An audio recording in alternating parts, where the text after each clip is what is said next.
Okay, good day everyone. I'm Hurley of RFI Reviews here, back at it again with my review for the unexpectedly blonde, yes, the blonde BLO3 but the Mark II. Okay? Before we proceed, I'd like to thank Linsol for sending this unit to me in an exchange for a very honest and transparent review.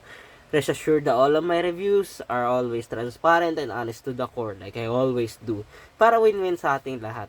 And another disclaimer, I might be a bit clogged in nose or because I'm not feeling well, so there's that. Okay, so probably you'll probably hear me sniffling from time to time, and I do apologize for that. And like so, okay.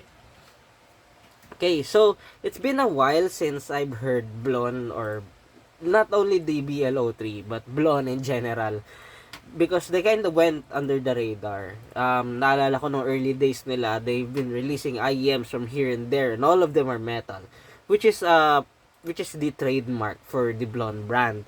But if we're talking about the products, their product na really stood out for everyone. It even had a cult classic or a community. It was the Blonde BLO3. Kasi most people wanted that warm, smooth, inoffensive sound signature that it has. And at the same time, tanda ko dati, some units or yung previous early units were scaling sa source, which is really a good thing. At one point, it was even compared to a higher price 3 digits IEM before. Kasi that time, ang kalaban lang mostly ni Blon is KZ, in my opinion. Yes. Blon and KZ are going hand in hand, and it's just that the KZ that time is not that refined when compared sa Blon. Yung Blon before is well refined in terms of sound for most people. But at the same time, there is the other side of the coin na they find the Blonde BLO3 too smooth. Okay? Wala pa tayo sa fit. Tunog pa lang yan. They find it too smooth, too muddy. Probably dahil na rin sa inconsistencies sa batch production. Kasi there are reports na mas brighter yung next batch, yung second batch, and maraming giveaways na iniba, na dead giveaway na iniba nila yung product. Probably dito sa logo ng pouch before, it's a texture ng pouch. But yun, there are some inconsistencies before. Naging naging parang cult classic din yung BLO3 dahil sa fit niya, because some people, lalo na yung mga fans ng Blood, love the fit kasi it really disappears in the ear. Okay, that time most people naman, however, do not like the fit because very stubborn yung ear hooks niya. Maliit yung IEM itself. Kaya medyo nagkaroon ng hard time na magkaroon ng secure and proper fit para maayos yung tunog ng Blonde. So, there's that. So, I do believe na itong BLO3 2 or itong BLO3 Mark II patches up or probably refines and updates the BLO3, the cult classic that most people, particularly Blonde lovers, loved. So we'll discuss if like na-achieve nila yon. Okay? So ito yung box, as you can see. And the Blonde BLO3, they still have the Let Music Burn, the Opoti na ng Blonde, WGC Blonde, 'di ba? As you can see. And 'di ba? I do like the package kasi it's very minimal, but at the same time parang hindi siya made out of a rough draft ng isang product or a draft ng product. It seems well polished in terms of packaging when compared sa previous Blonde. Okay? So ito yung specifications niya. As you can see, 102 decibels, 32 ohms. Madali lang siya mag-drive. I had no problems with it. Okay? Then sa accessories, it is somewhat upgraded in some sort, one way or another. Kasi this is still priced around $35 or under $35, give or take, as nasa website ng Linsol. I'll put the link in the description mamaya. Okay? What you'll get is the ear tips. So, iba-ibang ear tips siya. As you can see, may narrow bore, merong softer na deeper fit, and merong usual na gray ear tips. Out of all of these sets, ang nag-fit sa akin is yung deeper fit na ear tips. Kasi yes, yung Blonde before is hindi ako makakuha ng proper fit Unless na lang like idiin ko sila sa tenga ko.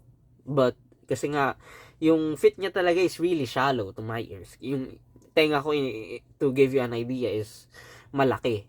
Nasa larger side siya. So pero hindi rin siya excuse in a way kasi it's just that yung nozzles lang talaga is too short. I mean, I have an Etymotic ER3 SE right here na ayos naman yung fit sa akin. Maliit lang yun.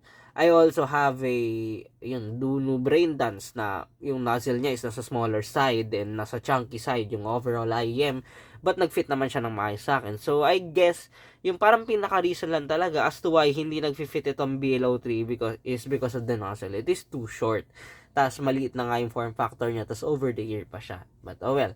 Okay, so na ano ko na end, ito yung pouch, the timeless pouch ng Blon, and here are the IEMs itself. Yan. As you can see, there are a lot of differences when compared sa previous Blon. Though I don't have the previous Blon, but there's that. Makikita nyo naman sa internet din yun. Ang daming differences ng previous Blon sa current Blon. Oo, which in a very positive manner yun. Kasi yung cable niya, it is different and probably better. Oo, it is definitely better in my opinion. Mas maganda na rin yung overall quality, and at the same time mas maganda din yung inline controls and mic. Pangalawa, I love this connection. Oh, tingnan mo, very stiff pa nga, oh, 'di ba?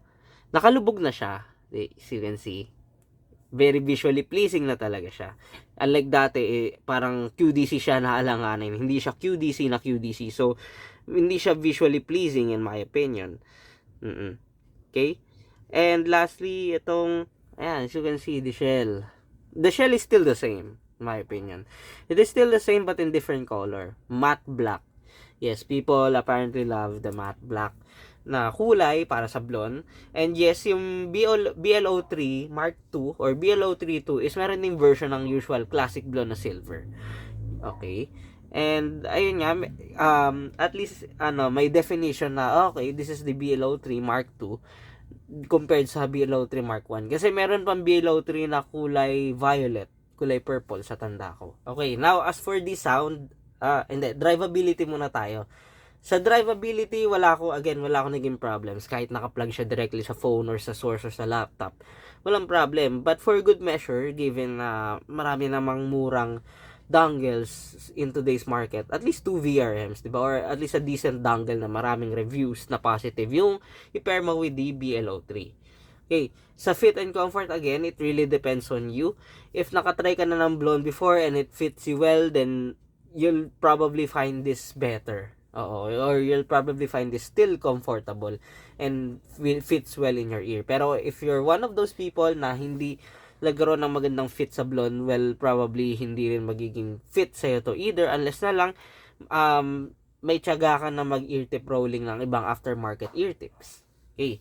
Now, as for the sound, well, yung sound, in a technical sense, yes, it is somewhat different.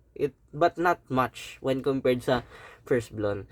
Probably in-address lang nila yung mga nitpicks ng reviews before na okay, itong si Blon is too smooth, wala ganong details, layering is okay, soundstage is okay, pero hindi nga siya clear. Yun yung in-address ng Blon BLO32. So, in a nutshell, si Blon BLO3 Mark II is a warm V-shaped set. Hindi siya naman super V-shaped. Oo. Yes, there's a obvious recession but not a lot. And yes, nasa leaning pa rin siya sa warmer side. But at the same time, naayos nila yung treble. Yung treble na ito is mas maganda na extension actually when compared sa first Blon. Hindi na siya kulang, hindi na siya dark either. And hindi mo na siya masasabing walang detail. May detail na siya para sa price. Okay? Yung base niya is yung usual na makapal. Makapal pa rin siya na leaning sa sub-bass. Sub-bass focus pa rin siya. But hindi siya kasing bassy when compared sa first Blon.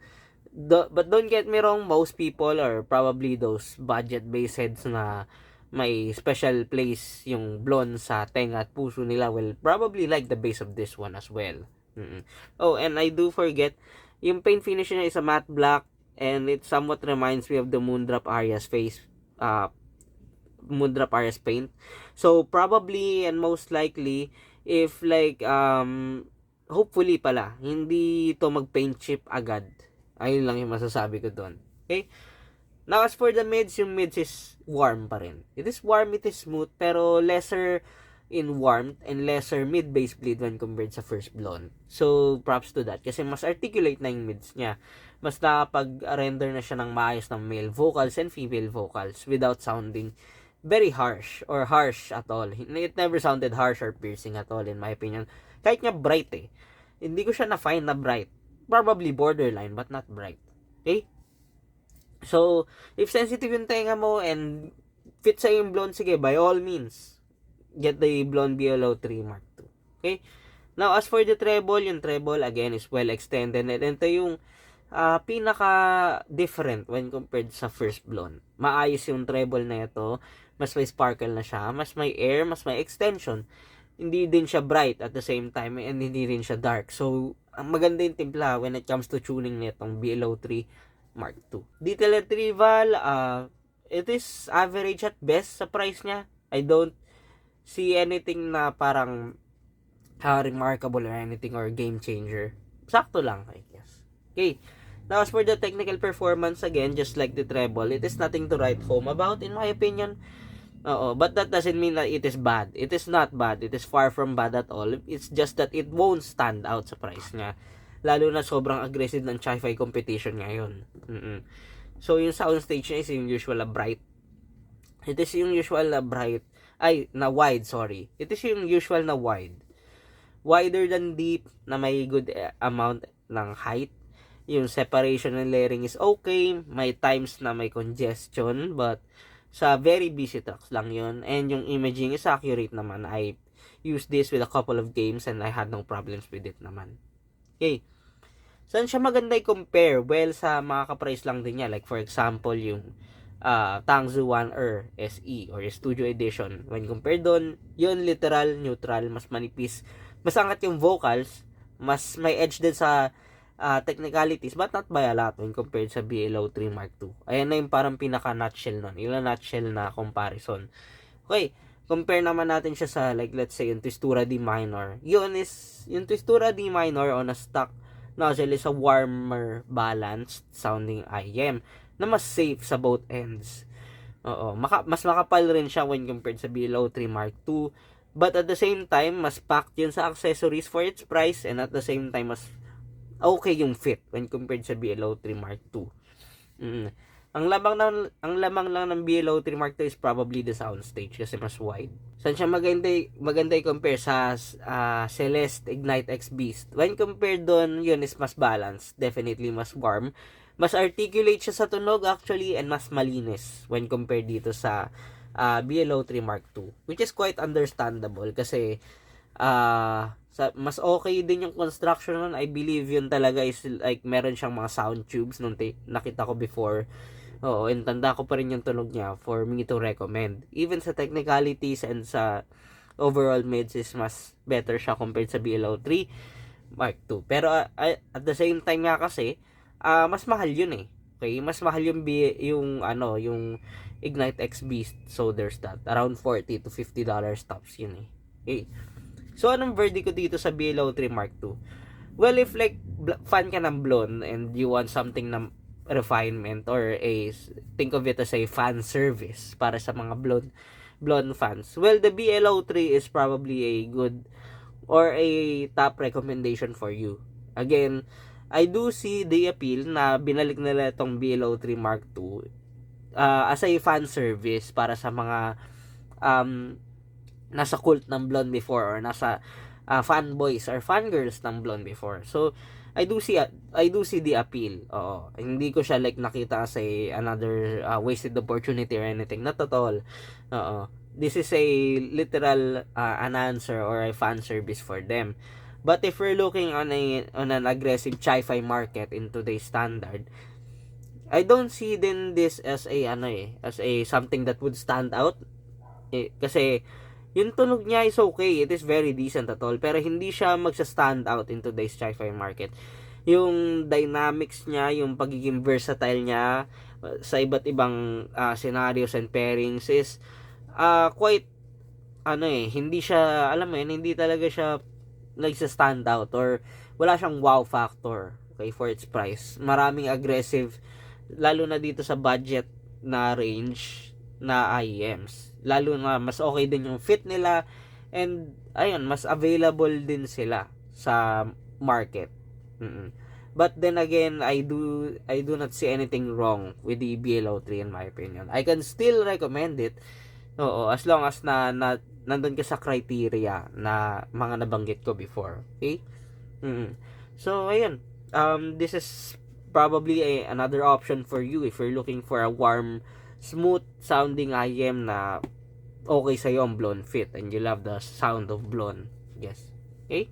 And that ends my review for the Blonde BLO3 Mark II. Again, I'd like to thank Linsol for sending this unit to me in an exchange for a very honest and transparent review. Rest assured na all of my reviews are transparent and honest to the core like I always do. Para win-win sa ating lahat and hindi na tayo magsayang ng oras, diba? I mean, subjective na nga hobby itself. If magiging bias pa ako, there's no point in doing this anymore. Okay? And ang next kong i-review is again another another, what do you call this, unexpected actually, na pinadala din sa akin, which is ito, you can see the DD Hi-Fi TC35M2. So this would be a very interesting na dangle. Okay, and see you on the next one.